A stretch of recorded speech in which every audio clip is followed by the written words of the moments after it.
Ang laki ng opportunity nyo na maging successful kayo. Lahat kayo pwedeng maging successful. Promise. Because you have the opportunity. Number one, nakapag-aral kayo. May mga bata na gustong mag-aral pero hindi nakapag-aral kasi walang kakayahang mag-aral. Pero kayo nandito. Pero you take for granted yung bagay na opportunity nyo at minsan naninisi pa kayo. Iniwan kami ng nanay ko, nag-abroad, nag-OFW. Wala sir, magbuburebuild ako, You have the opportunity.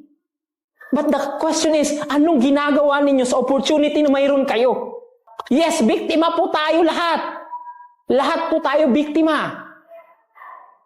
Pero ang tanong, gusto mo bang maging biktima? O gusto mo bang maging bida sa sarili mong storya? You need to choose.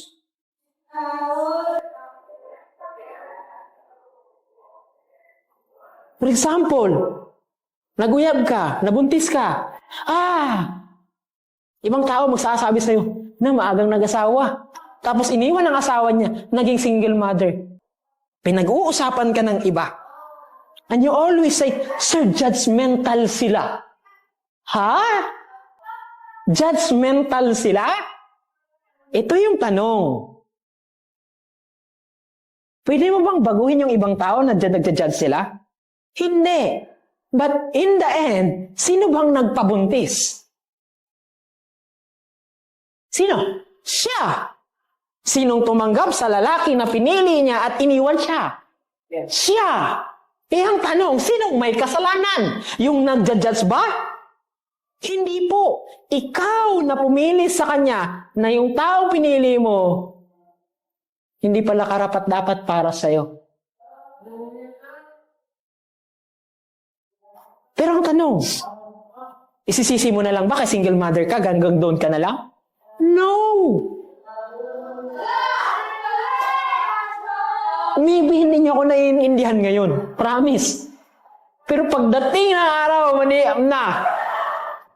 kung pwede ko lang isaksak talaga sa utak ninyo na magbago kayo, you just need to what? Do your best every day to make yourself be better version of yourself. Yan lang.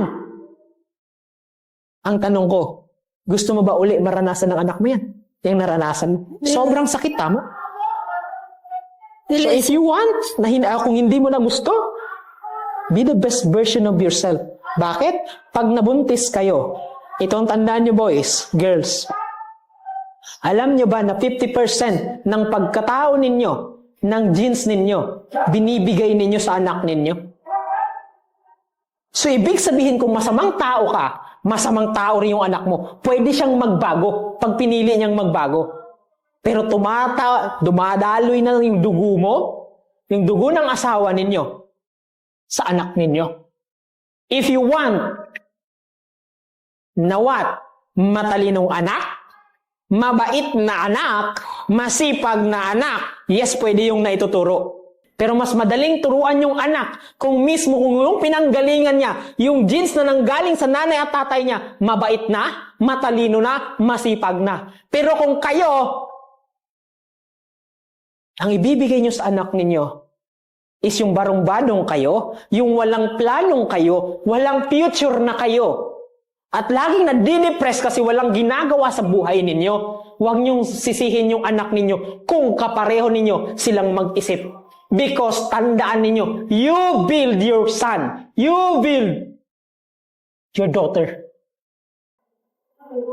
But the question right now, anong kayo ang ibibigay nyo sa anak ninyo? Yung best version na kayo o yung worst na kayo? Pero ang tanong, gusto mo bang maging biktima? O gusto mo bang maging bida sa sarili mong storya? You need to choose.